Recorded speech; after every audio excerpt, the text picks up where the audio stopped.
Davido, Tiwa, they were signed to Fly Time at one point. And so then it became a thing of competition between myself and Tiwa. Things had started to get quite dark for me, you know. Almost 4 years now away from the public eye, just focusing on my child and my family. I've done a lot of soul searching. I was unhappy. Was there a contract in place? Yeah. Contract. I'm a bit too real to walk around pretending Ujuaye, all this. I just don't do it. I never had Tiwa. I mean, I sang at her wedding, for God's sakes. And like all of a sudden, like overnight. So let me even take off my glasses so you can hear me better. Yes, I can see you well. So you can hear me better. So I wanted to talk to you about something. Okay.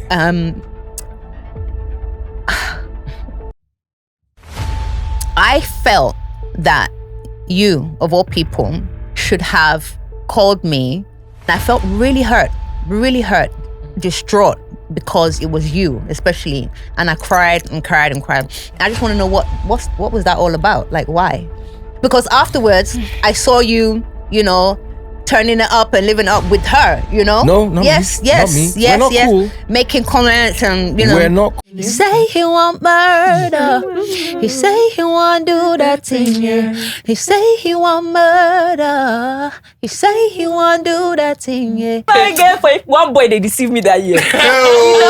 That's true. Somebody go know if you fail. Baby, boo.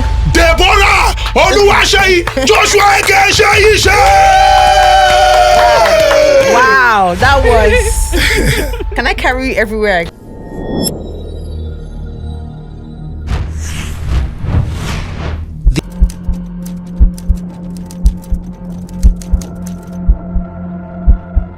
Welcome to the Honest Bunch podcast. Thank you so much for your support. But I want to report you people to yourself and to God. Una dey talk say honest bunch. Shebi una see GMO part 1, part 2. Why didn't you watch it? I wonder. After this episode, go back now and watch GMO part 1 and part 2. We cannot take our time to curate great content that will shift Nigerian mindset, shift African mindset, and then you now tell me this GMO thing. Don't joke with us. This season 7, we are a serious people. We are the voice of Africa. Thank you. You know I love you guys. So, as I use left hand to beat you, I will use right hand to draw you close. Let me now give you updates. ONPay. If you want to send money and you don't want to have problem, you don't want to go and write statements in police station, you don't want to now be using Ogun to swear that I sent it. Do you know who I am? Because of how much? Use ONPay. OHENTPAY. How will he pay you to send somebody money and then there are issues? With ONPay, over 170 countries around the world, smooth, fast, efficient, no issues at all. Use ONPay and know that it pays. Wow. Everybody deserves a piece of the earth. To own a piece of the earth. Yes, and I mean, what are you doing with your money if you don't have landed properties? You need to just go to Resida. Yes, they are on Instagram. They are everywhere. Go to Resida and get your landed property. And if you have 150,000 that you are not using, use it now. Instead of using it to buy pizza. Instead of using it to do dorime, you just buy land. Become an investor. Yes. Invest. Your money will just be working for you. And you will just be reaping the fruit of your 150K. Chai. Do that now. And when we are talking about CDK, you can literally buy anything you want from CDK. And all you have to do is pay little by little. Small payments. Small payments. Wow. At the midpoint of your installments. Oh, wait, they have installments? Yes. Like, I don't have to pay 100%? No, you don't have to pay 100%. And at the midpoint of my installment, what will happen?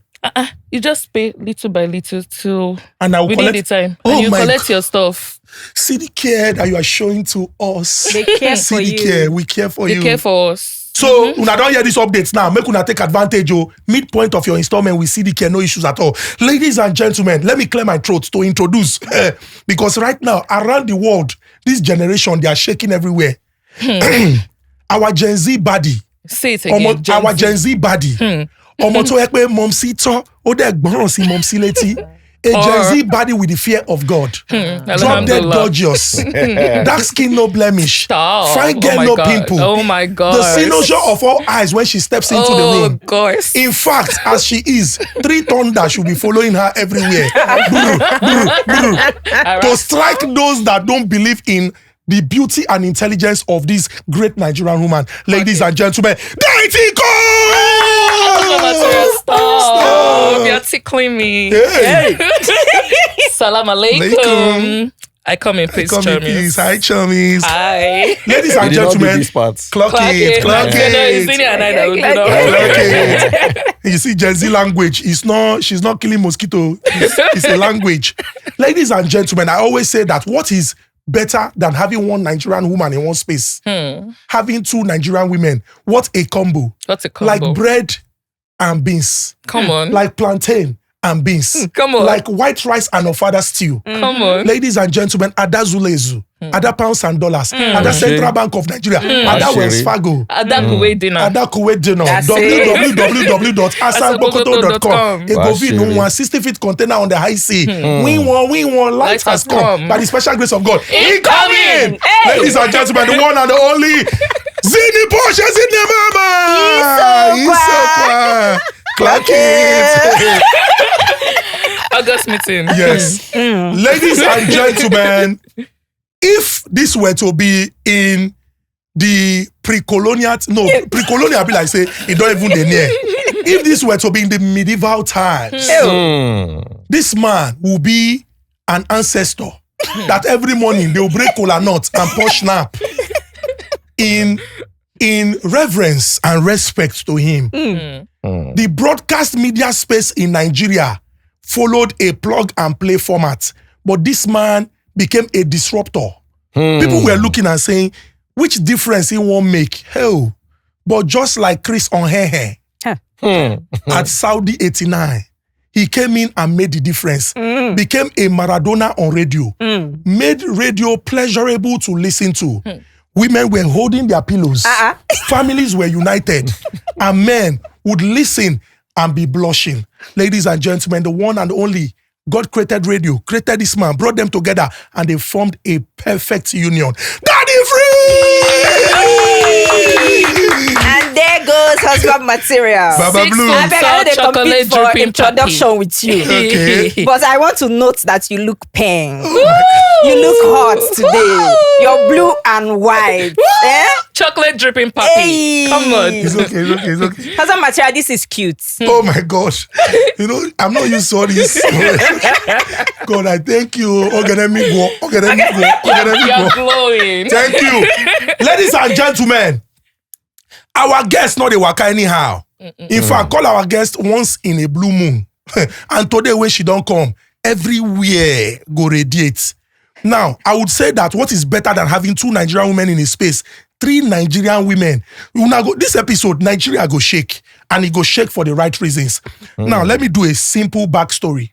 Now, at the turn of the 21st century, the Nigeria music industry witnessed a cultural shift. While Two-Face was serenading African women or African queens, P-Square were saying it don't happen. More hits with D'banj and Don Jazzy took Nigeria to the world. It was not a long thing for them.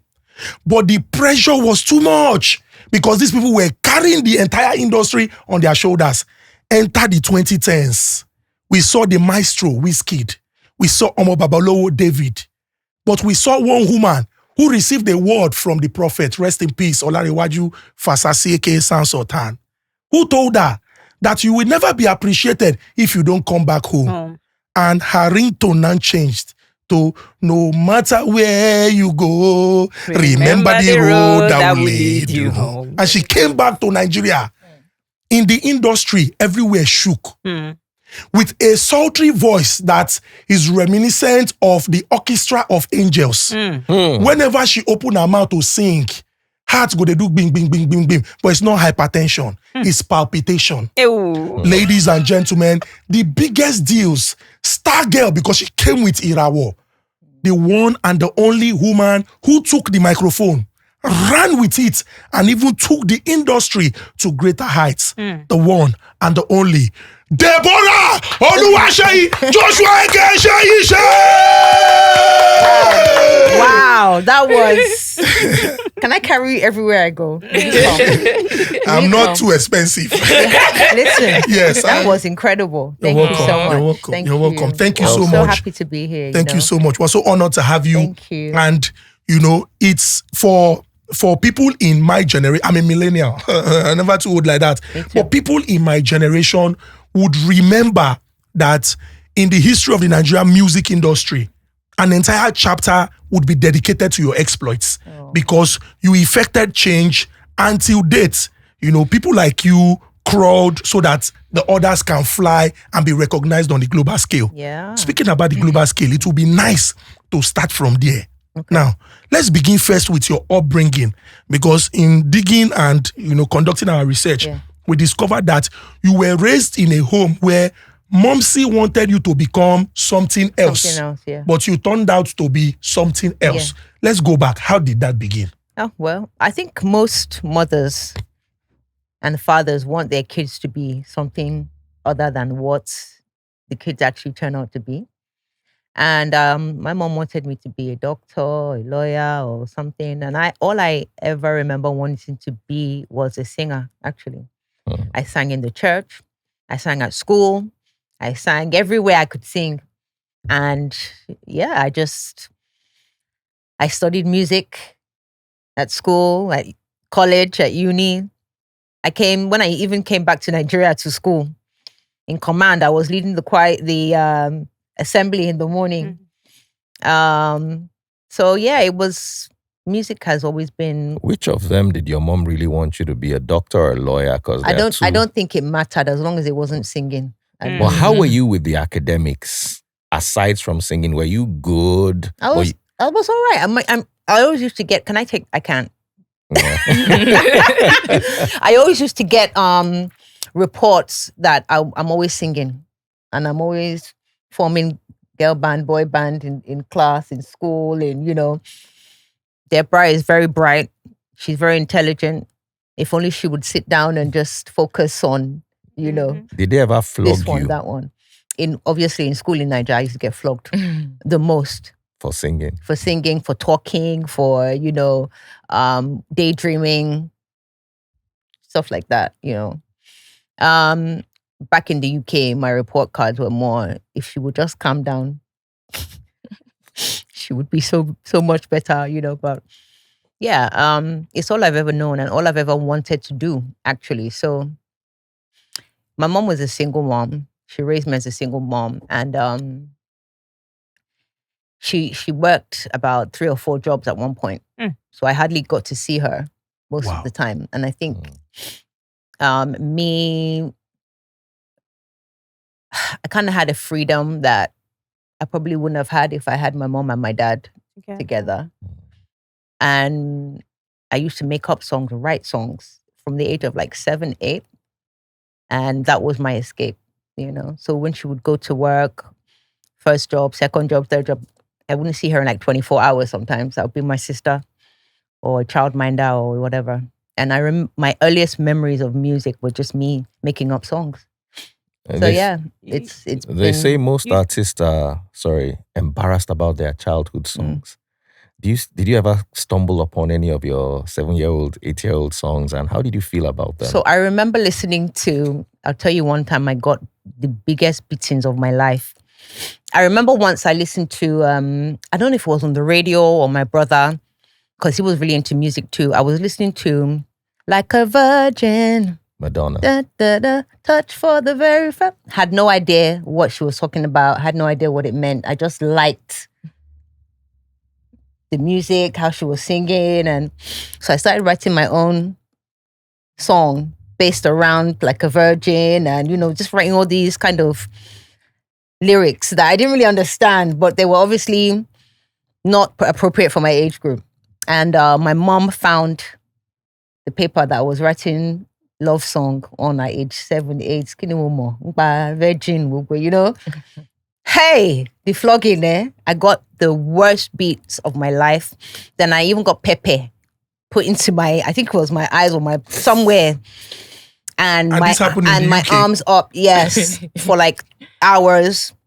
And my sister came. My sister was the one that saved me. My sister came home, and my mom reported me to my elder sister. My sister was like, "Mommy, she doesn't know what she's saying now. She doesn't know what she's a child, you know. Why are you being so harsh?" And everything. No, I don't want it. You know, I just remember flashes of that particular period, and it was crazy. I think maybe if anything could deter me from wanting to do music again, it was that day. But thankfully, I continued my, my love for the art. So yeah, but it was, it was a difficult childhood in the sense that the age gap between me and my brothers and sisters was so big. I mean, they have one dad, and I have my own one dad, and I kind of grew up as a single child in a way.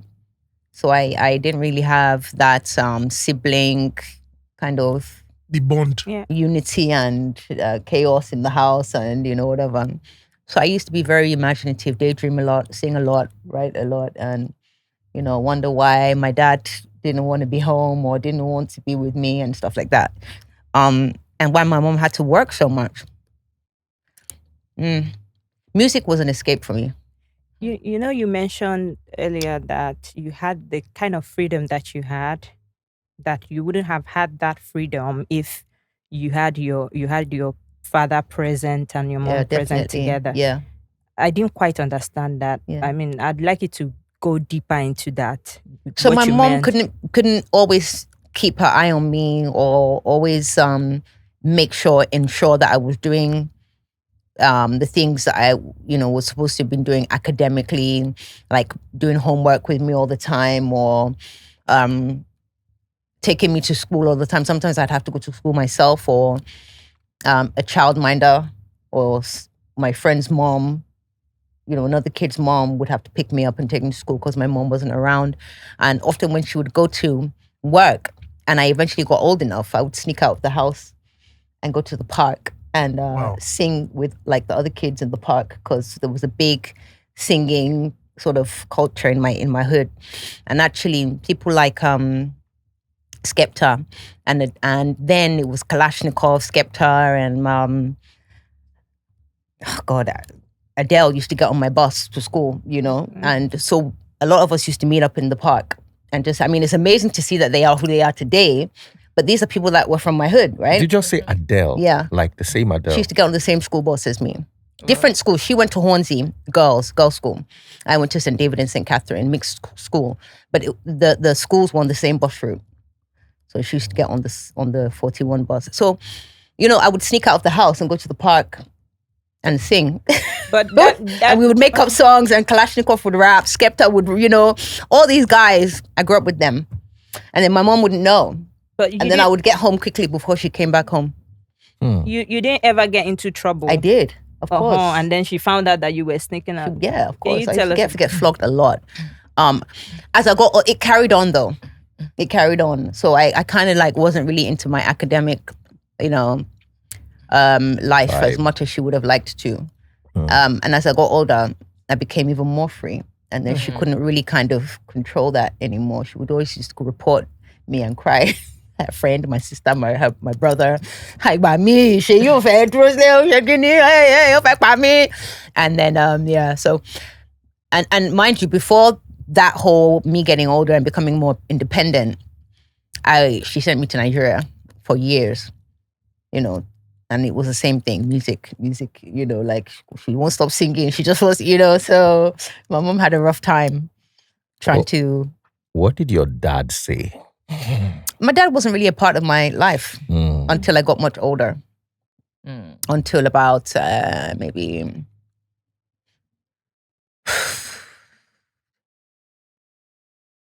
just over 12 years ago now.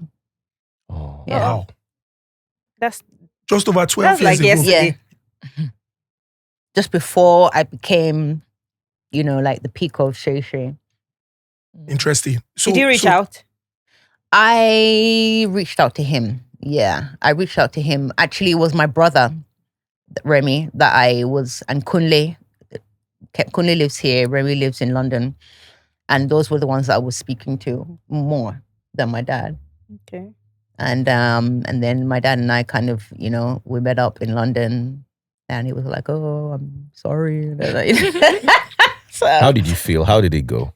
I was finally I could breathe because I had spoken to him, and finally I understood that my mom was telling me the truth, that it was hard for her because of the dad that left us and decided to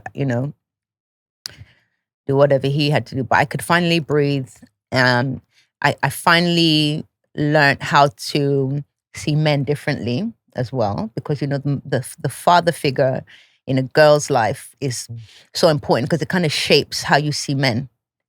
Other men, from friends, boyfriends, husband. You understand? Your father's supposed to be the bar, right? And me not having that reference point, it really confused me a lot. So again, that's when music came in. It became my escape, my balm, if you like. So yeah, it filled that hole that my dad had left so many years ago. But my mom passed away, so I now had nobody. So it was now like on my own. So when I finally kind of reconciled with my dad, it was a big shift for me, and it actually helped me when I embarked on this mission to become Seyi Shay, because it released me. And I felt like at least I have my dad now, kind of. So it gave me a little bit of confidence to fight and work hard and become Seyi Shay that today. Interesting. So I would still want us to stay on the role and influence of your mom. Truth is, you were a child who maybe at the time did not understand why mommy was not always around and why she had to work so hard. And to a considerable degree, maybe it affected your relationship with her, because for her, she's working hard to fend for you, of course, or give you the very best life. Yeah. And maybe she just wasn't there. But maybe subsequently, we're going to talk about it. I would want you from this perspective now, or from this point, to look back and maybe share some lessons that a lot of people who might be in that experience would definitely learn from. But let's segue into you now moving and growing in the industry. Yeah. At that very young age, you were part of a girl band that was signed to Columbia Records and managed by Michael Knowles. Matthew Knowles, Matthew Beyonce's Knowles. papa. Tell us about it. So that happened just out of uni, actually. I again carried my singing wahala to university. So I used to be like put together all these unions and like put on a lot of shows and at my uni, and somebody asked me if I was interested in becoming part of a girl group. And I said, yeah. And we were introduced to the girl group. I was introduced to the girl group. They were already formed. They were looking for a black token girl, quote unquote. So I joined the group. This is all in the UK, by the way. I joined the group. A couple of years later, we were introduced to Matthew Knowles, who then flew us out to Houston immediately. And we lived there for 3 years. And it was amazing because we didn't know what we were signing, but we just signed it. The contract, I mean. Went to Houston. He quickly got us a deal with MTV, which meant that we all overnight became stars of our own reality TV show called Breaking From Above. The band is called girl band was called From Above. And we were filming like this reality show. Like when reality shows were still like fresh, then we were, we were in it. We were in it, yeah. And the reality show followed the making of a band and the breaking of a band because eventually we broke up. But also, the cameras followed us on tour with Beyonce because we performed, we toured with her, we opened all her shows. No, we were the band that came on before she came out onto the stage. Did you get to meet her one-on-one? Of course. What was she like one-on-one? Very short, very professional, very disciplined. I could tell that she had been developed and trained by her dad because every single thing the way she carried herself, the way she spoke, is the same discipline that her dad kind of instilled and gave to us. from the amount of hours that we rehearsed, to the physical training, fitness training, to he's just a very militant disciplinarian, but even to the interview trainings. And her mom was our stylist. And, so he basically pulled the whole Beyonce team around us, from her stage producer to the stylist, to the management, to everything. It was actually, it was my training ground. That group and his management was my training ground for what I would later embark on in Nigeria as a solo artist, because it gave me a lot of resilience and a lot of disciplines, that I did carry with me when I came to Nigeria. The group eventually broke up, Sha. We went on to do different things. Was it money related? Or somebody collect one person? Do you know what? I might have actually been the reason it broke up. You got tired. You got tired. Because I was the one singing most of the leads. I was the one writing most of the songs. Meanwhile, they just But I would always be at the group. back because I was the black girl. Hey. And then the person that was getting most of the shine was Daisy. And as much as she was a beautiful, lovely white girl, it was very difficult to know that I wasn't able to really express myself, or, And Matthew Knowles used to say, like, this is the real world. This is the real music industry. This is what you're going to have to face. This is what Beyonce had to face, being black in a white dominated industry. And you're just going to have to put up and shut up until you become where you want to get to. And I just thought, F that, man. Like, what the hell? And eventually it just kept on going, and some things happened with regards to us not being, I think we entered the talent, something, I think it was either X Factor or Idols or something. I was actually with the girl band and we went on Idols, the one that Simon Cowell does, yes, Idols. And we lost. And I remember feeling resentment to those girls, because I know one of the girls was singing a bum note, and we had rehearsed so much. Mind you, we already had a deal. Matthew had done a deal with Simon Cowell because they were friends. And so they like so they kind APC, of PDP. It was like it was supposed to help our girl band push us out there. It wasn't supposed to be like we were trying to get a deal. We already had a deal.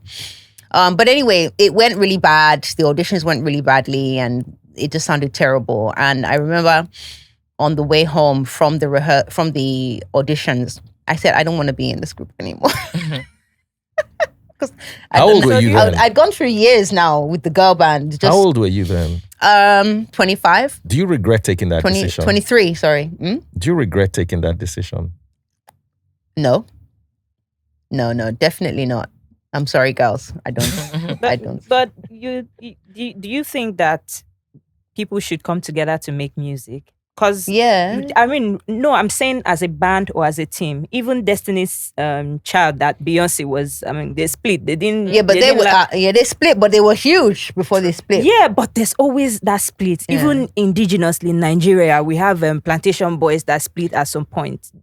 Do you think people should just do their music on their own, and just maybe if you want to collaborate and go your way, than trying to come together, build a band? Because it works for some people. It works for some people. It worked for Destiny Child because, like Matthew rightly said, they had to come together and be a force, because Beyonce is a black woman. However you want to look at it, she may not have risen to the success that she got through if she tried to be a solo black female artist, when people like Britney Spears and all these Christina Aguileras and all these superstar white women were, popping. She may never have had a chance if they didn't come as a group, something different. Okay. So it worked for her. And it's worked for so many other bands and groups. And it worked for me because if I wasn't in that band, I wouldn't have learned everything I know about stage performance and singing live and giving interviews, all the things I came to Nigeria with that made me different. you know. So aside from the talents, were there other issues that you haven't mentioned that made you leave? No. I mean, girls will be girls now. We were always fighting, but it was more because the pressure was on me. I mean, I was getting nodules, which is a throat voice box condition that you suffer from when you're over singing. So I would be in the studio, maybe like sometimes 18 hours, myself and one of the other girls that had a good voice too. And the others would just be like doing their own thing. And then the song would be finished and then they will come and listen to it. And then we'd have to pretend that everybody sang. You understand? So for me, so those kind of things, obviously very annoying. And I just thought, and I think by that time as well, I had, the girl group were kind of like fizzling out. We were still together somehow because contractually, even though I said I don't want to be in the group anymore, I knew contractually I still had to stay. But then I met Sound Sultan, you know. How did that go? Where did you meet him? I met him in London at a producer's house called Doc Def. And I was in Doc Def's house, already low-key working on my own solo project, not knowing where it would go, how I would promote it, I didn't have an idea. But Doc Def and I were in the studio recording. And he said, there's a guy called Sound Sultan that I want you to meet. He's coming tomorrow. Will you come back? So I came back and I met Sound Sultan. And I just heard immediately there was a chemistry. Like, I don't know, I can't describe it. But it was, you know, he just had such a great aura, energy, and I just, you know, then I heard his music. And the first record I heard was Go Shawty, It's Your Birthday, Go. I said, what? I said, you're Nigerian. He said, of course. I said, there's music like this in Nigeria. Are you sure? Do you get? And of course I'd heard Mo Hits and all those, you know, like, of course, in the UK now, everybody's listening to whatever we are doing here. But I didn't know that there was, let me not say the wrong thing. Sound Sultan has a different kind of substance, you understand, and depth to his music, like contemporary, meaningful, you know, my kind of music. Jazzy. Like the cadences, the music, the genre. So I immediately fell in love with his voice, his music, and I listened to his whole project. He hadn't put it out yet. And he played it to me. I was like, this is what I want to do. This is what I want. This is what I want. And it took me back to a time when my mom, before she passed away, and she said, when she finally accepted that it's music, you want to do music, okay, do your music. And she gave me that blessing just before she died. And she said, Najalu, she might end up see you want more do it to be this all your music. And there's no way she could have really known that, because this is almost 10 years before, before she died. It just took me back to that thing that she said. You want more Najalu, she might end up see your music, you know. She probably had a premonition, I don't know. And Sound Sultan was like, you know, come to Nigeria. I'll introduce you to some people. He introduced me to Cecile Hammond over the phone first. Also to Deola Atalade, who was the one that eventually first brought me to Nigeria. Deola brought me to... Wow, I lived in her house in Abuja for a while. And we recorded Loving Your Way in her house. And then, I don't know, something happened and it was like, okay, Cecile was like, I can make you, and they didn't want to work together. So I ended up going with Cecile. Why? Why did I go with Cecile? Long story. I know this is the honest bunch. Long story, but, you know, just like behind the scenes stuff that we can all see eye to eye. And I knew that, well, Sound Sultan also had a lot to do with it because they were friends, right? Sultan and Cecile. So it was now like, you know, girl, let's go here. Let's do this one. I was like, okay. So, but Deola was lovely with it though, because we still remain friends, and she still supported me, sponsored me, helped me, you know, did everything. And yeah, I came to Lagos, lived with Sultan in Festac for a year. He took me around all of the industry. It's when I met you guys. He was like, this is my girl, this is my girl, you know, with Nigerian Ninjas. We did the whole thing. We would leave at 5 a.m. in the morning from Festac, with the whole of Nigerian jazz, crossing Third Mainland Bridge, get to the island, do all the radio stations, all the TV. And he just co-signed me like that. And that's how I got to know everyone in the industry, really. And then Cecil kind of took over and put me on every single show that there was. I didn't know what was going on with Flight Time or who he had or who he didn't have. I didn't know who was before me, I just knew that I've arrived and I'm never going back to that girl group or that life of having to endure racism and discrimination and whatever. I'm staying here. My family is here, anyway, at the end of the day, my cousins, my, uncles, aunties, so why not? And I stayed. So you would say it was easier working with artists here in Nigeria than the artists over there? Of course, because the politics is different. Even though it's bad here still, but it's different. It's not about race. It's not about certain things. It's more about stupid things out here, so. But yeah. Can we talk about the politics here? Okay. I remember one day you came to me crying. Yeah. You had just left Cecil. I don't remember this. I've come to you crying a lot of times. I'm going to bring this up actually. I'm going to put you on the spot. But yeah. After your own, Sha. I'm listening. I don't know how to ask this question, but I'll just ask it anyway. Oh, God. What happened between you and Cecil? How did that end? Because I remember him being upset vaguely. This is 15 years ago, 12 years ago. And you also being upset. What happened? Boy. You said it's the honest bunch.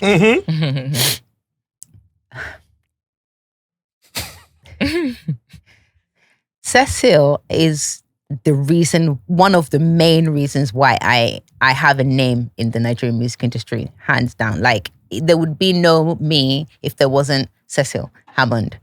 And I will always appreciate and love him for that. But I didn't like the way he used to handle my business. And I didn't like the way he used to treat me. Because you're my label, right?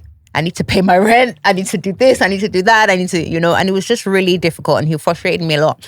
And if not for Sultan, honestly, I probably would have left earlier, But it was just more of and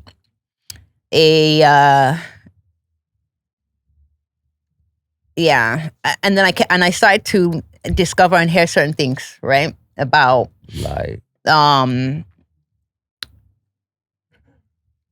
Davido, Tiwa, they were signed to Flight Time at one point as well, right? And so then it became a thing of competition between myself and the Tiwas and this female and that female and, and I'm like... Elaborate. I'm telling you, I'm elaborating. And it kind of all stemmed from there. And I think I was just really frustrated because I wasn't really getting the attention that I needed and wanted from my label, from Cecil. And I'm not really sure how it ended exactly or when it ended, but it did. And it was mainly because I was unhappy. Was there a contract in place? Yeah. Contract? Yeah, there was. And I actually had to pay off you would call it an advance now. He made me pay off the advance, not by taking me to court or stopping my my work in the industry or as an artist. He made me pay it off to someone that actually was, that had just lost her husband and was now a widower. And she had kids to provide for, and the husband used to work for him. And that's how good-hearted Cecil actually is. And I spent 2 years paying a percentage of everything I earned to this woman. And I won't mention her name, but I thought that was really noble of him and integral of him. And I did it because that taught me a big lesson, a life lesson as well, with regards to, character and how you should be, morals and stuff. So, yeah. But nothing outstanding with him and, no hard feelings today. You were about to throw me under the bus. You wanted to say I wanted to talk to you about something. Okay.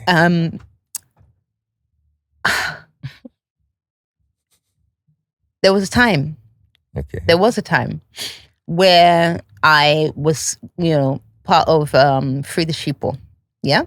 And I used to like follow you religiously and, co-sign everything, comment, attend your sermons and all sorts. And I wanted to, and I felt like this is it. This man is speaking the truth. This is what I believe. This is it. Like why, more Christians need to wake up and smell the coffee and follow this guy. And I used to go and sing your gospel. And even my sister, who was a pastor at one point, she got onto you, And I wanted to sow a seed to the ministry. And I came to your house. You told me you said, yeah, come through, whatever. I came to your house. We didn't go inside your house, but we had a conversation outside the car. And I remember that period of my life. I was really, really feeling low at that time. I think things had started to get quite dark for me, especially with a lot of the backlash from fans and like beef and industry wars and all this kind of stuff. And I just needed someone to speak to, yeah? And I did come and we had a brief chat outside your house by my car. And then you said a prayer for me. And then, it wasn't long, but then I left and I had to go and shoot something. And when the whole situation happened with myself and who, at the salon, video came out. There was a lot of people that didn't actually care to know what the source of that whole disagreement was. And they just took sides. And I discovered there were a lot of people that were never really my friends or never really down for me. They didn't care to ask what really happened. Why are you guys fighting? What's the cause of this thing? What did you do? What did she do? Now, so many people evidently started to just take sides, like clearly in front of my eyes. People that I was really close with. We had sleepovers. We traveled together. We dine together, break bread together. A lot of guys and girls. People, even like personalities, on-air personalities and actors, actresses that I had built a relationship with that, Sultan had even asked, you look after her for me or, all these kind of things. And nobody besides the people that were with me checked in. Nobody checked in. Nobody. And so even some people were even, wait, I'm going somewhere. Okay. And I felt that you, of all people, should have called me at least to say how far. Like, we did have a conversation on your platform, but that was in your public platform. It was a video, I think it was an Instagram live to your followers, but it wasn't a personal how far one-on-one. And what's going on. And I felt really hurt, distraught, because it was you, especially. And I cried and cried and cried. I just want to know what was that all about? Like, why? Because afterwards, I saw you, turning it up and living up with her, No, yes, not me. We're not cool. Making comments and, We're not cool. And I just thought, okay, this has now become something that I cannot fathom, I cannot digest. Okay. So I just wanted to know what was up with that. Let me clear the air. Ever since the T-bills issue with Tiwa, where I seemingly took his side. Whose side did you take? T-bills. I seemingly, because there's a new Kiss Daniel song out there that talks about men's pain. You understand? I was listening to it yesterday and I felt his pain. And I'm sure you have a broader insight into the industry. So, I don't want to go in too deep. Since that day, Tiwa and I have not greeted. We've met at... How long ago was this? This was 2016, 17. No, I don't believe that. I'm telling you. And listen, I'm going to finish up. I met her at Funke Akindele's party. She saw me coming. She turned her face. I don't hold anything against her. So I'm taking up till recently. My wife went to do her hair at Sari's, and Sari was excited. Oh, Tiwa is here, and I just said, I have nothing against Tiwa, to be honest. I think she's great, and sometimes I support what she says. Sometimes, I try to be as honest as possible, taking away whatever beef we have or out. If you say something right and I'm beefing you, I think I would still take your side. So you must have misread me, because Tiwa and I met in the hair salon a year ago, and I would have greeted her, but I knew she was not going to greet me back. So I didn't want an awkward moment. So we never turned up. Maybe, so you but owe me I the know what I apology. saw. No, I don't, because I know what I saw. It didn't exist. I know what I saw, and I know that you didn't call me personally to talk to me and about I can that, remember that the things you experience. And said. she just apologized. And it hurt me, and I Okay. do know that I read some of your comments underneath some of her posts and some things that were public. Me. I swear to God, I swear to you, and I know that, and I'll bring them up if I can be bothered. But listen, I don't want you to think that I'm hanging on to it. It's past. I've had almost 4 years now away from the public eye, just focusing on my child and my family. I've done a lot of soul searching, a lot of facing myself, a lot of healing, a lot of letting go of resentments, a lot of hindsight, insight, foresight. You understand what I'm saying? So I'm not there anymore.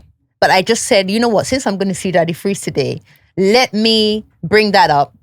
Maybe we can sort of, have it out, since this is the honest bunch. Mm-hmm. And I'm that person anyway. I'm a bit too real to walk around pretending Ujuaye, all this. I just don't do it. I never have. And that's what's got me into trouble, actually, with a lot of people in this industry. I don't do it. So I don't do it. And a lot of people didn't like that. Do you get?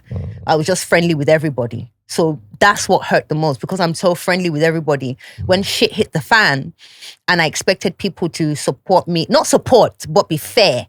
To say what happened. Don't take sides, right? Because now, you see, me and her don't have any problem anymore. But the people that have taken sides, they have laid their bed. They should never, ever even look at me. Do you understand? Right? So I feel like I just wanted to just ask you that question, because this is your show. So let me start by apologizing to you. Okay. You must have been, and I'm not trying to gaslight you here. You are. Don't say it. Don't say it. Okay, let me try to pick my words well. Tiwa is not my friend, so I can't say she can bear me witness. But we're not cool. Not because I don't want to be cool with her. Or I don't respect I want her you work. to be. I want you to understand? be. I just wanted But you to. Since that T-Bills incident, we don't even greet. So maybe you saw me put a comment here and there, but maybe it's me trying to douse the fire. It's just as an elder. Let me add Yes. this. Just as an elder, like you are an elder to most of us in the industry, artists especially, right? I expected you to try at least to bring us together, or make some kind of. I wasn't cool with her. No, or not even bring us together, but make some kind of peace publicly. With regards to everything that was going on, because there was enough people that were adding fire. You understand? It could have been nice to see maybe people like you and whatnot to say, hey, look, because your voice is heard by many people and respected. So it would have done a lot, actually. But I also wanted to say that, you're looking back to what it was, and you're saying maybe he could have called, you both to mediate or something. Maybe not that. They played, or maybe not that. No, I don't. But think let's that, even say he said, "Oh yeah, you come." The place you were at that time, do you think you would have actually showed up? Well, with what I would have. With the place you were at that time, the heat of events, and I would everything. have. Sure, I would have. And you think there wouldn't have been another fight? Well, this is the thing. I feel like if it was somebody like of his stature, orchestrating it, facilitating it, I would have trusted that something like that wouldn't happen again. I think there were circumstances around why all of that happened, the build up, the everything. You understand? But who later did it? Did what? Because you said you're cool right now. No, wait, before the coup. I'm cool. Want to know the shit. Before the coup. Because it would appear, so it's like we don't know the shit that following. they fun. So before the coup, let's go back.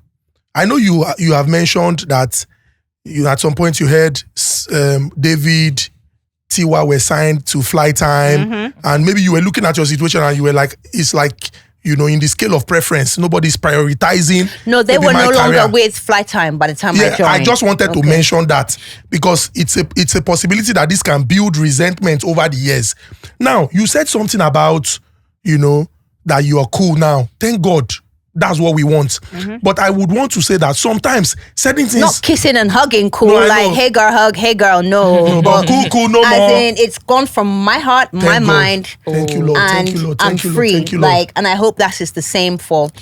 Oh, y'all At haven't this place, spoken you yet. haven't spoken. I mean, last week, when she released her album, I put the link there and everything, and I heard that she appreciated it. So that's something to me would say, okay, we've both grown. We have kids, for God's sakes. Nobody's got time for all those kind of long story. Yeah, But what exactly happened? Yeah. Because and the reason why I would want you to maybe just detail that experience so that people can learn is, in the recent past, we have seen that fan rivalry can result in tension between two people who maybe were cool, had no issues, somebody in this camp, somebody in that camp. Just tell us what exactly happened. At the time, honestly, I didn't know. I mean, I sang at her wedding, for God's sakes. And like all of a sudden, like overnight, so let me even take off my glasses so you can hear me better. Yes, I can see you well.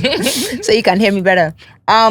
You sang at her wedding. Yeah. So you people were friends. I would say, enough. Yeah, I guess. Enough. Like, we weren't like bum chumps, but, for me to sing at her wedding and be invited to her wedding, then that says something. But I think I didn't really know at that time. And I think just the toxicity of this industry and people pitching us against each other because we had similar backgrounds to music, sang similar music, probably looked a little bit alike with regards to branding, image, then maybe, but I don't really know. But I would just put it down to now from what I know of some people in the industry, especially certain women, I don't know why we're like this, just talking shit, basically. So that's saying one thing to her, say one thing to her, some people jealous for you about the other person. It happened to me too, and vice versa. So And you are saying that some of the people who instigated this thing, the main characters, I know them. are women. Yeah, I know them. Women who are supposed to be supporting women. Older women. Older women. Older women. Are they still in the I can't industry name today? them. No, they're not really in. They're trying to do their thing, but I don't think anybody cares anymore. Do they do music or is it They're not administration? singing music. Actually, one of them kind of does music, but then the other just like personalities or, want today this, to tomorrow that kind of thing. Seyi. Seyi. Let me not say more than necessary. No, if you would say more, so that some people can avoid them. No, that the she's going somewhere. I know she's you're going there. No, but you know what? It's irrelevant now. It doesn't matter anymore. So many years later. And it's irrelevant because I don't have a relationship with those people anymore. They can't access me and that's it. And I want to keep it like that. We've grown. We've evolved. The people that they were even pitching against each other have bigger fish to fry and bigger problems. So it's all good. Seyi, I'm going to use this medium to apologize to you. Whatever you saw, I'm not going to say you didn't see it. My intentions were totally different. I would never allow you to be under the bus or roll you under the bus for any type of gain, because I'm more concerned. This entertainment we are doing is like 10% of what I do. I'm more concerned of freeing the minds of Nigerians from the bondage that our ancestors gave to us after the colonialism, whatever. You know that. So I'm apologizing to you. I really cared about you. I reached out to you when you had your baby. Yeah, you did. And you did. It was a bit and awkward. I didn't understand. Like every now and again, I didn't me understand up. why it was awkward, but I still reached out and I do care about you. And I was very excited when I heard you were coming today. And I was like, whoa, I haven't seen her in years. Last time I saw you was in my house. And we're going to pick it up from wherever we left it. And I promise you, I'm not going to be distant again. Forgive me for that. You. And to Tiwa too, please, gave my opinion, and my opinion can be annoying. We don't have to be enemies over it. Forgive me if my opinion annoyed you. It doesn't mean my opinion is right. It's my opinion. You understand? Can I give you a hug? Yeah. Oh, stop. You're welcome. Oh. Ew. Okay, let's move on. Let's move on. And moving on, I also want us to still talk about these people who are instigating stuff in the industry, because it's really very sad, all that we can achieve. But unfortunately, some people, I don't know if I should say, I grew up listening to rap and hip hop, and it would appear like, when people talk about Suge Knight, for example, they would say, or even Puff Daddy then, they would say he would play here and play there so that records can sell and people will do this and do that. We have heard so many stories, and I would like for you to clear these stories. When you came into the industry, you got love and respect from so many people. Your background, I'm very sure, played an important role. Someone who studied music, someone who could do music, who had the style and personality, and who was giving us hit tunes back to back. And you collaborated with big artists. One of the artists was Wizkid. And there was the rumor also that yourself and Wizkid had... What was the relationship like? What happened between you and Wizkid? Wizkid, I can put them on now. I can. Yes. Yeah, I can put them on. We did Crazy together. I featured him on my single Crazy. He featured me on one of his songs, and I also did backing vocals for a couple of other songs on his album then. And we became genuine friends now. It was now no longer industry friends, because I realized that he's actually so smart and so talented. Like, I've actually seen him record while eating, and that was mad to me. And he has an incredible, like, I don't know where he gets his inspiration from, but he's like a magician. And I am heavily attracted to people with such levels of talent, I'm genuinely attracted. My spirit, my soul, everything just resonates to people that are inhumanely talented. One of the reasons why myself and Sultan, because it's just that thing. I don't know, it's just that thing. And it became very genuine with Wiz. And he used to advise me a lot, and he used to tell me a lot about how people behave in this industry. So coming in new, I have to watch out for things like this, things like that, and just be on guard, and and I wish I listened and not wasn't so free, because he does it so well. He's very disciplined. Like, he knows how to, they give person more than waiting in deserve. Waiting in deserve. Baba talk. Yeah, and he lives by that. And this is the things that he used to tell me. So from that, I was like, yo, you're really cool. Yeah, but he was already famous. He was already Wiz. So to me, that was like, whoa, this guy is, a real one. So we became very good friends. He almost signed me to Stargirl. He showed me the contract and everything. Everything was mad cool. I was like, oh my God, I'm going to be signed to Stargirl. And it was great. And it didn't happen anymore. It didn't happen. Not sure why. But I know at the time he was working on this Chris Brown stuff, him and Chris Brown, and I think a lot was just going on with him and his label. And it just didn't materialize to anything. But we were just friends, just genuine brotherly, sisterly friends. And brother and sister. Or brother and sister. I don't know what that means.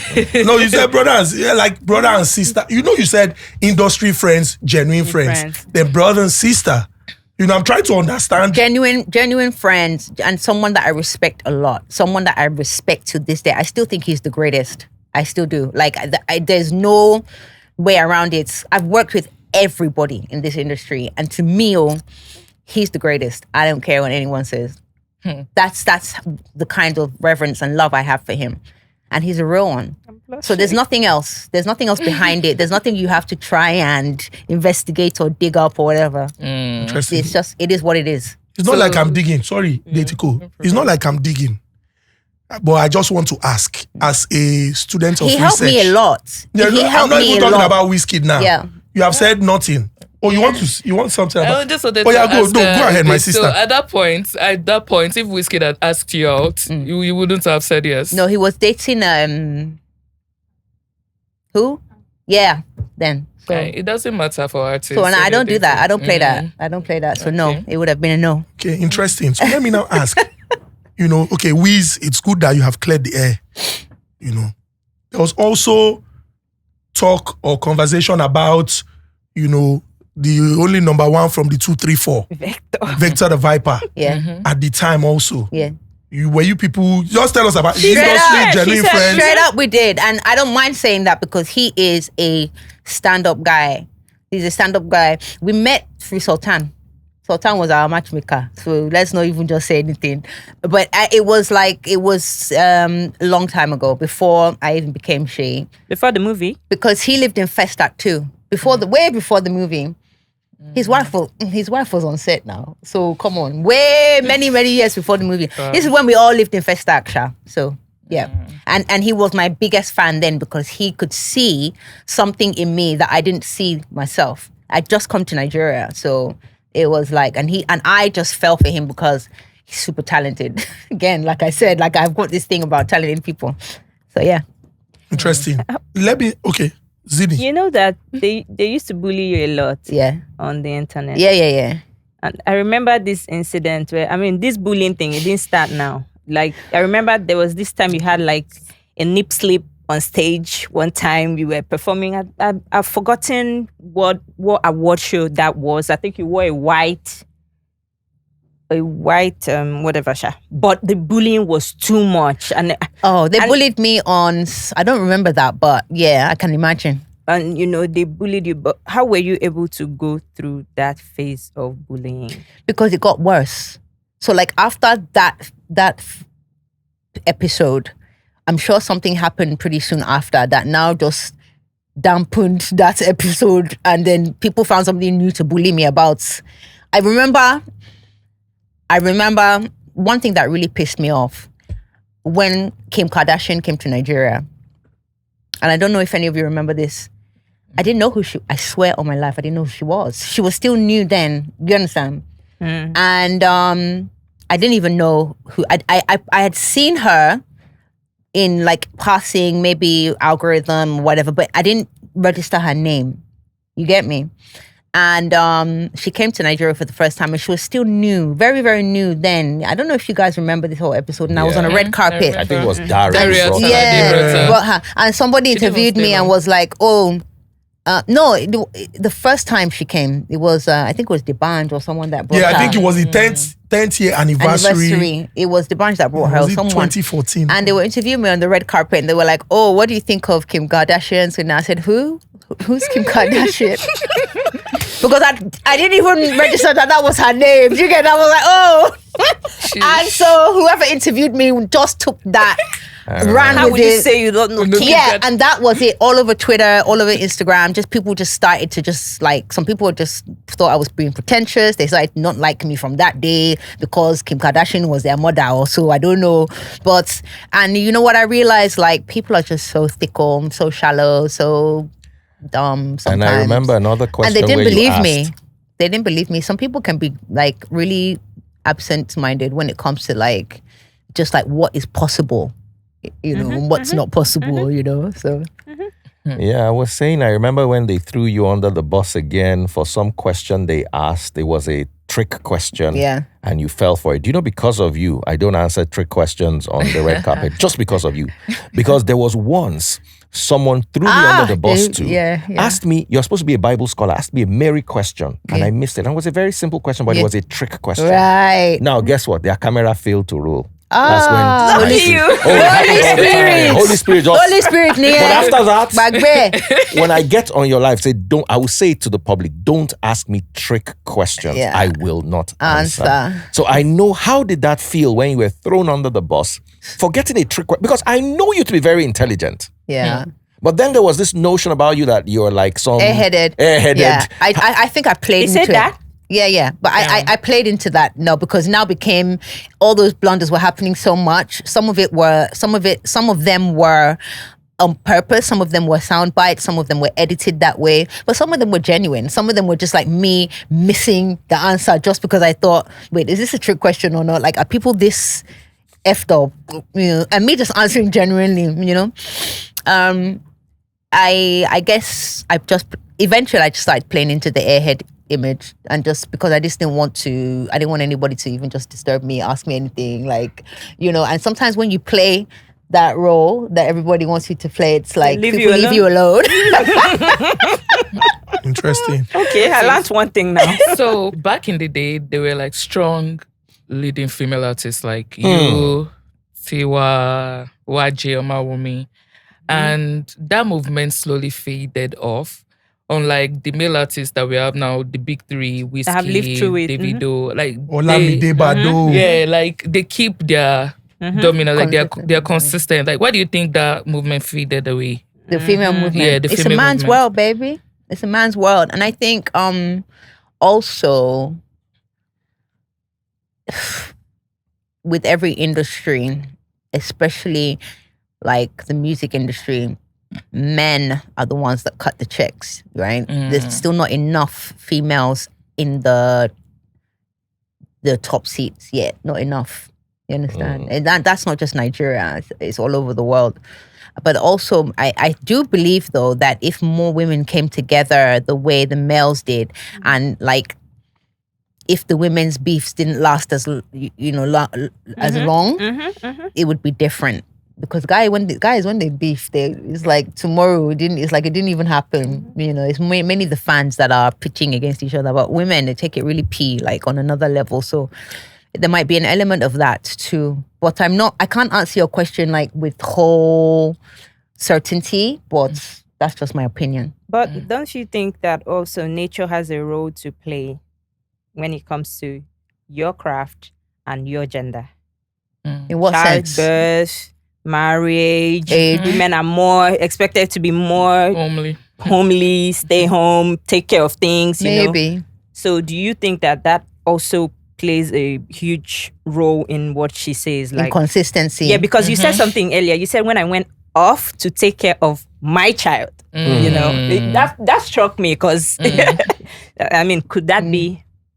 Because I also remember something. That happened when, you know, that Tiwa Savage, I don't know who I was saying that to. Tiwa used to be like real, and then she went to have Jam Jam, and as she went to have Jam Jam, Yemi Alade now took a BET award, won an award like that, and she came back and said, "Your baby's back from her vacation," you know. So it's like you don't have to go away for a year or two to say you want to marry or you want to have a child or you want to take care. You don't. I didn't go away. I didn't take a sabbatical, if you like, because I had a kid. No, I did it for my peace of mind, for my mental health, and for my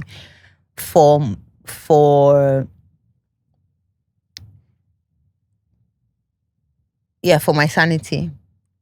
You know. My child just gave me the justification, if you like. My child gave me that comfort during that period of time while I was away. Like I you know, and God gave me something to remind me that it's still okay. You know, that I'm still going to be okay. That for now, let me give you this gift, something that you can love more than you love yourself, something that will remind you of how much I love you. That's what God was telling me, you know. And it's very true, because if God loves me the way I love this girl, I'm loved. And I don't mind if I never sing again. If the way I feel this period of my life can remain forever, I'm okay. So it was more about me kind of just needing to look after my self-care. Self-care. But you know that it was when you went out. In fact, you whiskeyed us, because next thing there's a baby. And just recently I was on your page and I saw a partner I don't know, husband, partner, I don't know.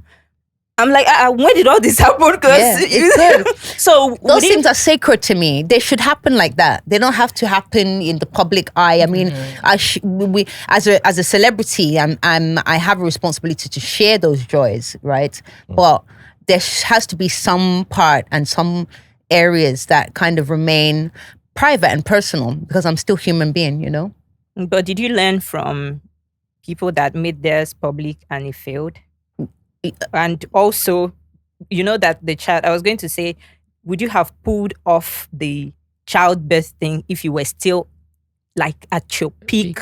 You know, could you have taken that break to say, oh, let me have a child? Or was maybe it because... maybe not, but maybe not. But I was in a different place in my life, my mind then. So I can't answer you honestly, actually. But I do know that in hindsight, you know, God's timing is the best timing. No doubt about it. I'm not even capping. Like, I have never been closer to God ever in my life than I am now. Not because I had a baby, not because, no.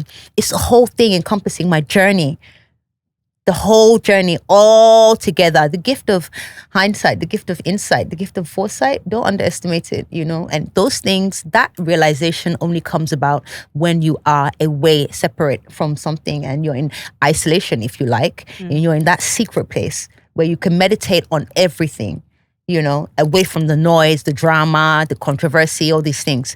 I am extremely blessed to have been, you know, had these 3 years to myself, actually. You know, I probably wouldn't have been able to do it then because mentally, spiritually, I wasn't ready.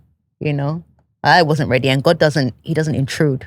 So, you know, he just kind of lets you do you. And when you're at your lowest moment, it's almost like the gift of desperation. Like when you get to your lowest point, God's like, okay, I'm still here. And you just call on him and he'll answer, and then he'll just change it all up for you. But he also reminded me that, you know, you're not alone. And, you know, when the time is right, when you're ready to come back, I'm here. Preach. So this is why I'm here today with you guys, you know. Preach. So in hindsight, I would like for you to share insights so that young people can have foresight.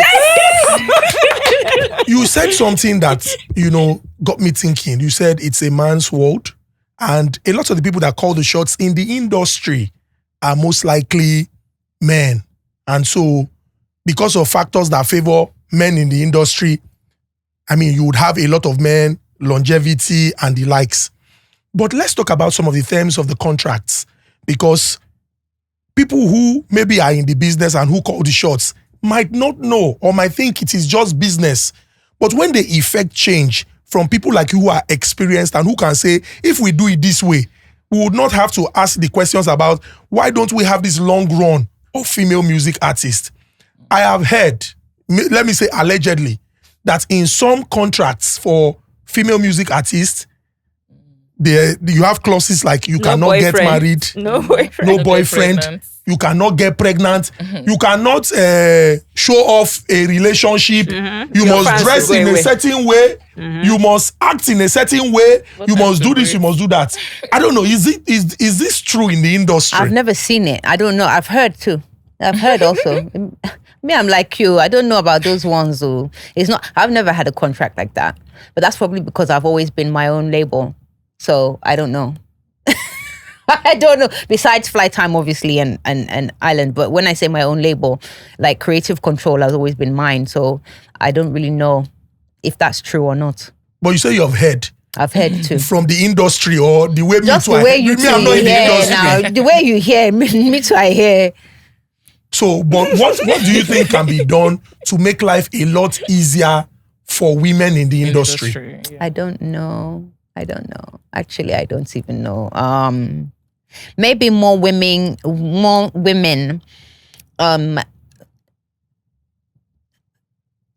working their way into a position of writing the checks, making the decisions, and signing more women, you know, supporting more women. I think that's probably going to be the only thing that makes a difference. More female executives. But I think you're guilty of not making that happen. Really? Why? Why? I was about to point it out. Alade, What happened? Diola. Diola. I was You left share Diola. You're right. I wasn't about You're to actually share right. myself. You're actually right. You're actually right. But like I said, well, this is not me trying to, shift the blame or say I'm not to blame, but I was definitely in a different place then. I was young, like much younger then. And I came under the wing of someone else who also had a lot to say about where he thought I should be. And so I was just kind of following him. I didn't really have a mind of women should be more or women should stick together. That wasn't even in my mind then. Do you understand? This is almost 15 years ago, bro. Like, what are we saying?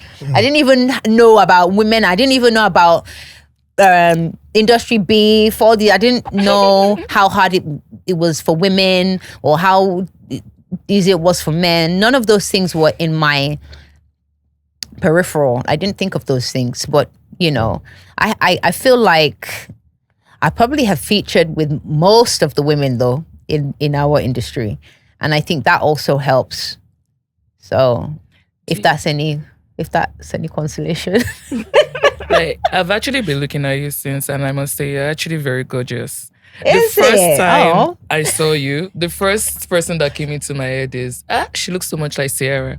Have you gotten Everybody that says before? that. And why? Like, it's actually That's comes such into an my head a honor, lot. but I don't think. I mean, she's like 10 times lighter than me. She's No, so much we more. see the dressing, the attitude. Okay, Okay, so now yeah. I actually want to ask a question. Yeah, when it comes to music generally, or like, how easy was it, or how hard was it mixing or infusing your international roots and your Nigerian roots?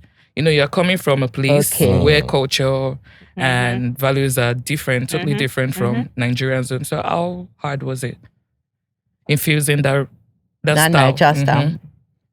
You mean in the beginning? In the beginning, yes. You know what? That was my superpower. That was my secret weapon. Because when I came into Nigeria, I did something. I shot like, it was Loving Your Way first. People loved it, but it was still quite a traditional sounding record. I'm loving your way. It was still very much a Nigeria production type of thing, even though it was an international type of visual. But when I moved to Nigeria properly, and I shot, I think Murder came first. Or Irawo came first. Irawo came first. And even then it was still Niger, underlying. It was very, very cultural still, underlying. Then I did Murder. And it changed up the whole game because all of a sudden I was bringing that Western swag, the Western melodies, lyrics, videos. But I realized people loved it. It was like the views are going crazy. There was a time, 1 December, and Didi, my manager then, will testify to this. We were doing like, honestly, 4 or 5 shows a night. We would change in the car. Hey. From Echo Hotel to Ikoyi to Lekki to one private function to somebody's birthday party in one night sometimes. Why? Because I realized that people really liked that international appeal that I was coming with. But that's all I knew, really. Those Irawo and Loving Your Way, they were influenced by me trying to fit in and trying to kind of mold to the environment I had just arrived in, And even though people liked it, it didn't work as well as when I started releasing Murder and Right Now and Crazy and Give Me Love and Yolo Yolo. When I started doing those things, that's when we realized, when I say we, my team, and the numbers, obviously, that the numbers, the streams, they don't lie. That's when we all realized that that's what's really working. You used to love me. So I kept on doing it. And then my stage performances as well. I brought everything that Matthew Knowles and his team taught me. And people just loved it. And I was like, oh my God, I'm famous. People are singing the song back to me. Like I'm going to East Africa headlining. Hey, God. I couldn't believe it. So it was like, yeah, it's working. So how did I do it? I just did what I knew. Why did I do it? Because it worked. Yeah. So let's talk about the financials in the music industry. Would you say you've made money? Yeah. Would you say you made good money? Yeah. would you say you're still making money from the efforts, or the new generation artists that came out over the last 3 years plugged in more into the digital ecosystem Yeah. and are able to make more money? Just throw some light on the financials. You know, it's relative. It's relative. It's relative because when I first came out, it was mainly about live performances that and deals, brand deals, sponsorships that was making all the money. Still to this day, I think live performances, touring makes more money than like just streams. Yeah. However, times have changed now. That was 2012, 2015. This is 2025. And the technology has changed. Digital has changed. Like Gen Z are finding smarter ways, you understand, to work less and get more. Then we used to work more to get anything. But now, like, you don't have to work as hard to be rewarded greatly, right? And so everything has changed, and you know, they're probably making a lot more money now from streams, live performances, brand endorsements. I don't know how much of it actually stays with them because they got to pay a label, management, this one, that one. There's so many people to Percentage. pay. You got to pay the platform, the percentage, the distributor. You know, whereas back in my time, I sound old. I'm not old. I'm not that old. Yeah, an OG. I'm an OG. Back in my time, most of that income was mine, right? And then some of the people that worked with me, I didn't have a label per se, so it wasn't really like. So I can't really say. It's relative. It's relative. Still talking about finances, you know, in this age and time, there's a popular term, you know, they want rip me. You said something about, you know, signed to a label, and at critical points, you know, whoever should show up would go missing, and to pay your rent and do certain things became a struggle. And you have said you have made money, you made good money, a lot of the money was yours. So why did you still have to Call people or expect somebody to show up when it was time to, you know, make certain payments for important things? What, as in what sense? Like Sorry, I think I missed the the question. person you said that used to disappear when it was time to Cecil, give you said your own Cecil will share. disappear. I didn't say that, guys. I didn't say he used to disappear when it was time to give me my own share. Didn't say that. I said there were times when maybe, you know, the most important times, yes, that Like paying your rent. but you know what? That was just a characteristic thing with him. It wasn't that he didn't have the money. I think it was just something that's, you know, me and Sultan always used to like be frustrated about, like, you know. But apparently that's just him. Sometimes he just goes MIA. I later learned that that's just him as a person. He just he can't deal with all the politics sometimes, and so but God has blessed me, so I don't even know what the question was now. You kind of threw me off. No, it's okay. It's okay. Speaking about blessings, let's talk about motherhood. Yeah. You know, you said something about if God loves you the way you love your child, and it's so heartwarming. You also mentioned that, you know, this period of your life is like the best, and I'm sure that parents pray for this. What has motherhood taught you? Well, motherhood has taught me patience, kindness. You know, taught me how to love, like not just, oh, I love you, but like real love, selflessness. Selflessness. I think a lot of artists, a lot of successful people have to be innately selfish to be who they are or get to where they want to get to, because most of the time, you know, you have to compromise a lot of relationships, and, you know, can't really think about the next person. You got to just work hard, do everything so you can get there. You got to be quite selfish to become really successful. Sometimes. But being a mother has taught me how to be extremely selfless. And yeah. I don't know. I don't want Interesting. to add too much more. I don't want to overtalk. You know what is funny? You know, I'm very sure that you can still remember when you used to go to the park with the girl band, with Skepta and Kalashnikov rapping. And look at you now, a mother. I want to ask about parenting.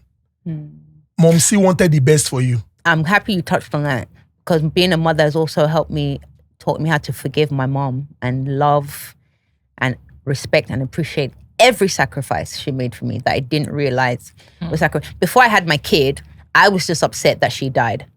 I was just upset that I was alone. I was just upset that I couldn't put her in the front row of one of my shows or take her on a tour. I was just upset that why did she have to leave me with this child, mind that nanny? Maybe I would have, not been such a wayward, why did she have my dad and her had to break up? Why did, now my mom, I've forgiven myself. I've forgiven my mother. I've let all of that go. I see from a different paradigm now. Like, it's completely different now. Still, there was something you said about, the male figure and the presence of the father. And there are some examples we look back at and we say, maybe it was because they did not understand. For example, Michael Jackson, his relationship with his dad. You also mentioned that, Matthew Knowles was like, he was militant in the regiment. You have to do like this, you have to do like that. Even in a situation where they had to deal with racism, like in your case, where they would put you at the back, he told you, you still have to keep pushing in the industry. Now, we live in a world where it would appear like for some people, maybe because of their experience, they downplay the presence of the man or the father. Let me use the father.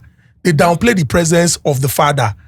And to a considerable degree, it will now appear like, we can move on and do stuff without, the father, without men, without men, without men. Men, period, yeah. I would like for you to speak on that, because looking back now, you have said certain things have made you forgive your mom, because you are now in a place where you can understand the situation. And as somebody in the industry where there is this belief or perception that, this one no fit do anything because he not get man or man no day, or this man, now he make this person reach this level. I would just like you to speak on that, the presence of the man, the father figure, and just essentially about male and why it is important to have that influence.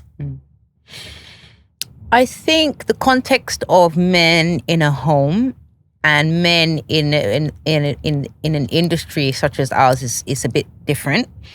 I think men that are present, that are fathers that are present, raise women that become executives in a much easier way without having to, go around the whole corner, because they're most women that have a father figure are generally more stable growing up. They have a lot more access to a lot more things like good education, good morals, values, and, again, there's a bar when they want to get married or when they choose male friends and stuff like that, I think men in the industry, a lot of them abuse the power that they have because they know that it is, quote unquote, a man's world. And a lot of women come from broken homes. A lot of women don't really know how to make that kind of money that the men make. So they use it to their advantage. So they use it to manipulate and oppress the woman, especially out here. No, not just out here, everywhere, all over the world. So the contexts are different. So a man as a father in the home is different to a man as an executive or a boss in the music industry or fashion industry or wherever, So, but men, either way you want to put it or however you want to look at it, are important, and just as important as the next man and just as important as the women are.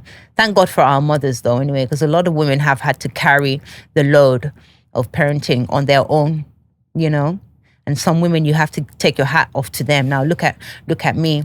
I'm just so very lucky that I didn't have a child when I was like 20 or 23, because my daughter would probably grow up to be a mess. Like, I'm having her at this age means that I'm her cheat code. It means that I'm able to like put her on to certain things, and avoid, she can avoid certain routes that I took, right? Because I've done them. I've been through them. I can tell her all about guys, all about certain friends and how and why, and be real and honest with her. And hopefully she will be 10 million times better than me, without having to also go through the tribulations and trials that I've been through. And there are a lot of women like that, today. And there are young mothers as well that are entrepreneurs as well, that have their head screwed on, didn't have a dad in their life, but are doing extremely well because they don't want the same for their own children.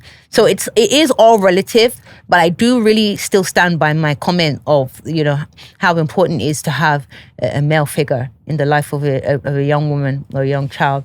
And it's clear to see why. You don't have to be a rocket science to understand that. So all this agenda of, agenda pushing of men are not important, you can do this, I think it's bullshit, because that's just an agenda placed, for there to be more disparity and more division in a home, so that we can churn out more broken souls and more lost females and males, so that there can be and we're now going very political and probably conspiracy-esque here. But yeah, that's just my belief. You can believe what you like. I don't know. That's just what I think.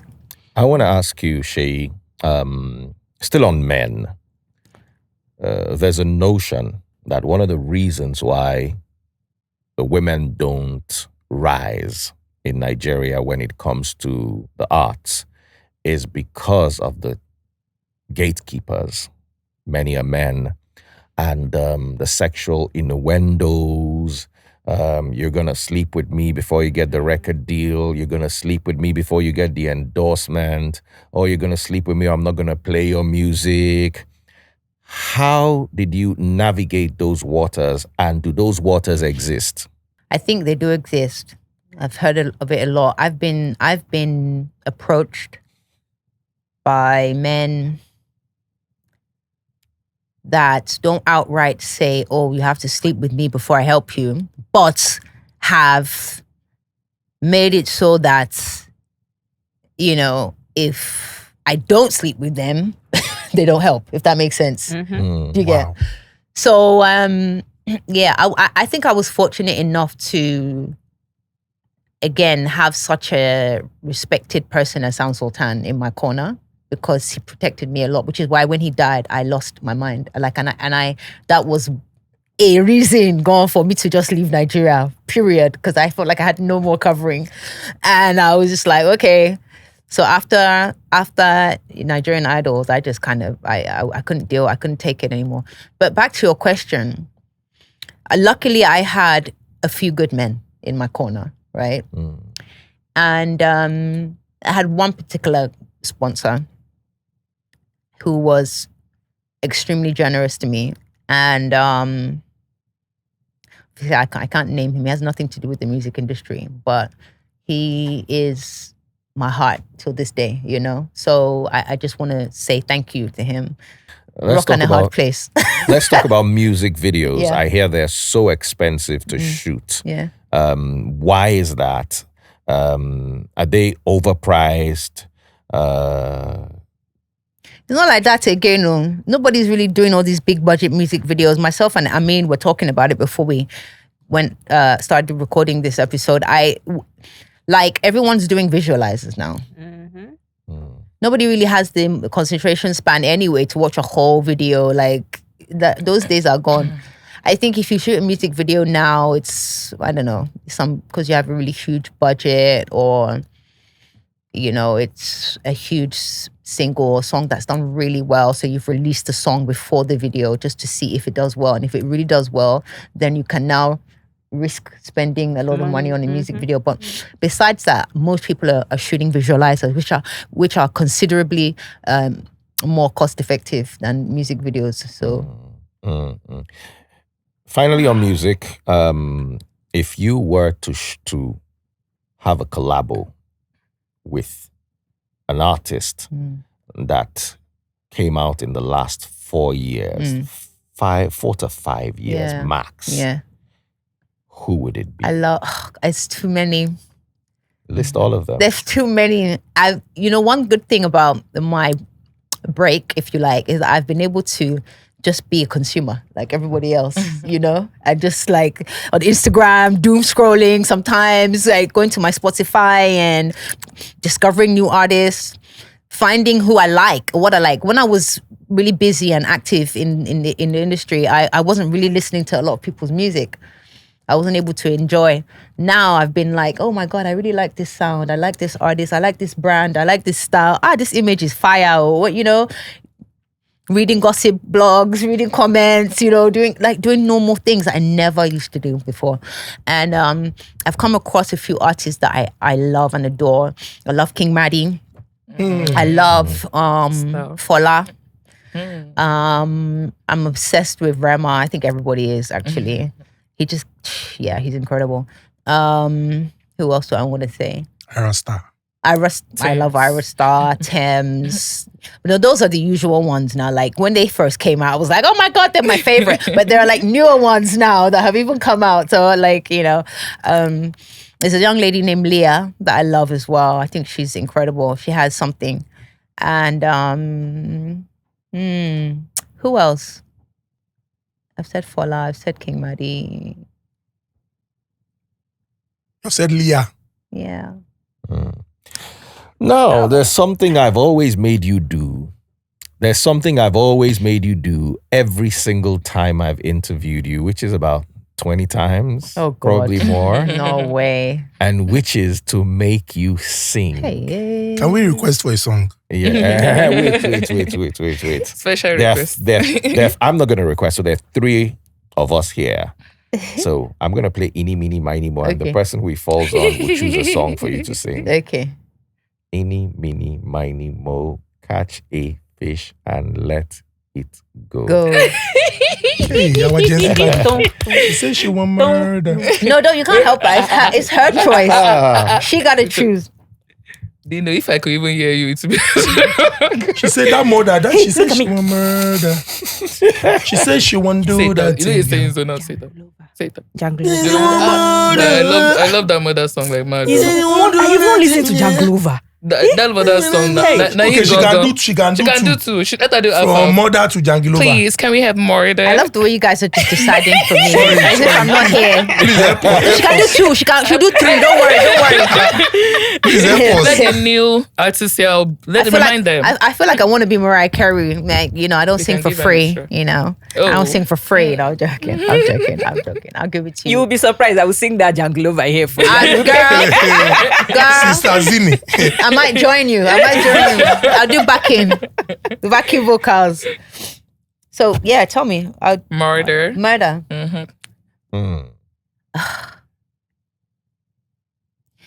Rude boy, don't you go, 'cause you don't know what you've got till it's gone.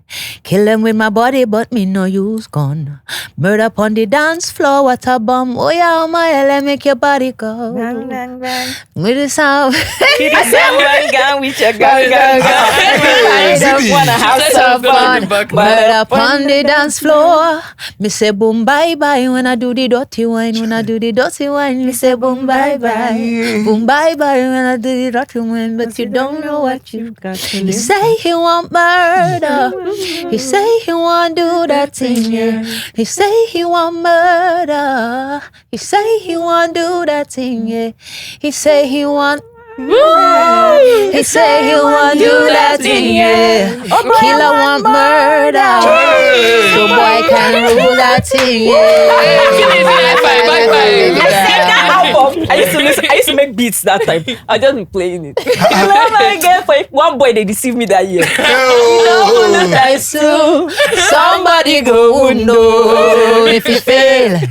Baby boo. Nobody but come back. She don't Don't remember even that think boy. I'm Hell. want to say, Hey. Mama Janet, you, say they love you. Legend and legend. So I mean, like we said, we're really very grateful that we played host to you, and I am very certain that every millennial and Gen Z that would watch this episode up until the end would learn very important life lessons. How it is important that you follow your dreams. Yeah. Irrespective of the situation that you deal with from the beginning, it doesn't change who you are. It should help Doesn't build. determine your end, actually. Yeah. Doesn't determine your end. Should help build you. Take the lessons, apply them, and become really very great. We appreciate the value that you have added to the industry. Thank you. We appreciate that you turned a new chapter, and you wrote your name in gold in the annals of history. And I'm very certain that as many young music artists, not just women or ladies or female music artists that have just listened to you share your experience and also listen to this your voice, they're going to say small.